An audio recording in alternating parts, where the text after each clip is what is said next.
Let's move on to housing. One key indicator of a city's progress is housing. Chuck, you mentioned some of that earlier and started into it. How's Harrisonville doing? We don't have any housing. School teachers come in, new teachers come in, we can't put them into town. They go to Raymore, they go to Judy, they go to other places. And why? Because we can't put them in a house. There are no houses being built here in town. Now, I don't know whether it's the city's fault, whether they're too high with the infrastructure, or what it is, but there aren't any builders here in town building, and that's what we need. What should we be doing and what can we do as city leaders? I have a quick idea. Bring all of the contractors, all of the builders together for a meeting like we're having here and say, tell us what's wrong, tell us how we can turn this around, and if we help you, let's get this town going. You've got some good property that you, and development that they can move in pretty quick like. But there's problems at City Hall. There's problems with the codes. You can't be in Overland Park and make Harrisonville look like Overland Park with all the codes. Sometimes you don't necessarily cheat a little bit, you just give a little bit. And until that happens, I don't think that the builders will do that. And you're right, most of the teachers here in town don't live in Harrisonville. They live someplace else. That isn't right. I think some of that has to do with, and I actually visited with the schools and their educators who talked to the superintendent about why. And part of it is because their spouses work somewhere in the city. And it has to do with, you know, them finding something to live, and they split the difference because they're of jobs, the lack of jobs in Harrisonville. So if their spouses are working in Overland Park, they're gonna live in Raymore or Belton or somewhere so that they can split the drive. And a lot of that was going on. We actually did a study of all the teachers and why they didn't move to Harrisonville or whatever. There isn't a lot of housing. But I think the other key to that is if there were jobs, enough jobs in Harrisonville, you know, you put people to work and they're gonna wanna live close to work. No, I think it's jobs for me too, and jobs to where you can pay a mortgage.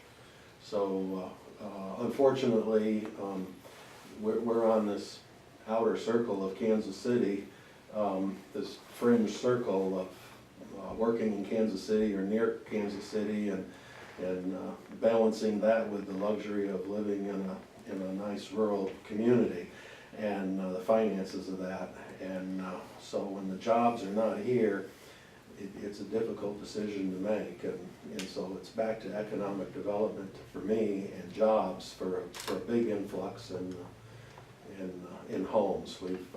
We've got lots of building lots and places to build homes, but you have to have the income to pay the mortgage and the job locally to make that happen. And we have great infrastructure. We have great water, We do. sewer, It's we have all everything here. in place to do it. Great school system. And- Absolutely. But And even when we waived all the fees, you waived the fees completely I on did. building a home, and we still didn't get building permits under that No, program. no. So economically, from a city standpoint on fees, we did away with them for a few years. Yeah. And so we still gotta find that key on what is it, and to me, it's just local jobs. So I'll tell you, Bill and Larry and the other mayors, one of the things that I learned a great deal from was every other year we did a satisfaction survey with the citizens of Harrisonville. And you know, we tried to have them rate what's most important.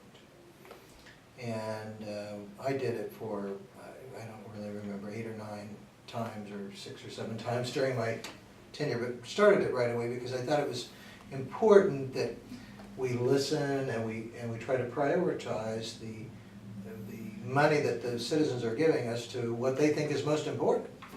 And really found out that jobs was number one.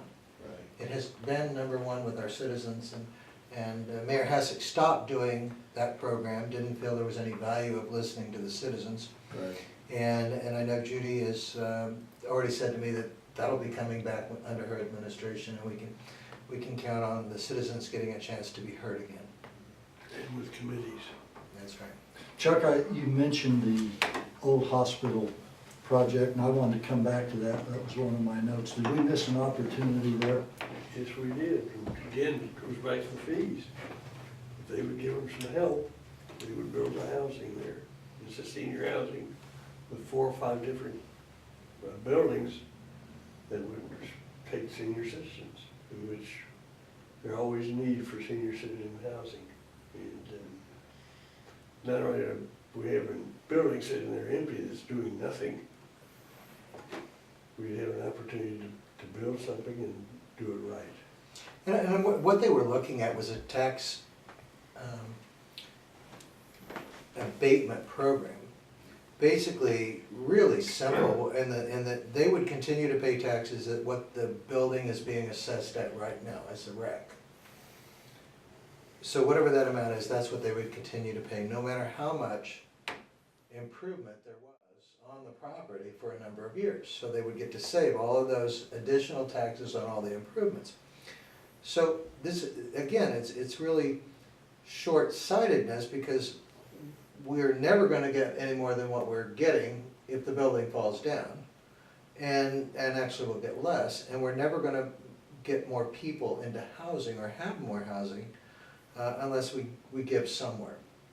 So basically all they wanted was, we'll pay the taxes on what's there now, if you'll abate on all the improvements for, I think it was 20 years.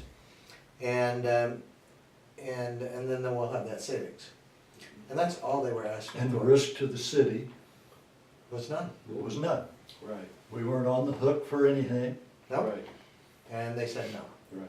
And the current administration doesn't understand when you raise that tax base of the people that are living there, working there, or whatever the case may be, and what they're spending in this town on sales tax far out exceeds what you gave up Property. in property tax. Absolutely. So it would have been a win-win. Win-win. Okay. Now Larry, one of the things on a prospect's list when he comes to town, tell me about your starter, your middle, and your upper class homes. And if you tell him, well, we're in trouble on this starter home thing, most generally they're out of here.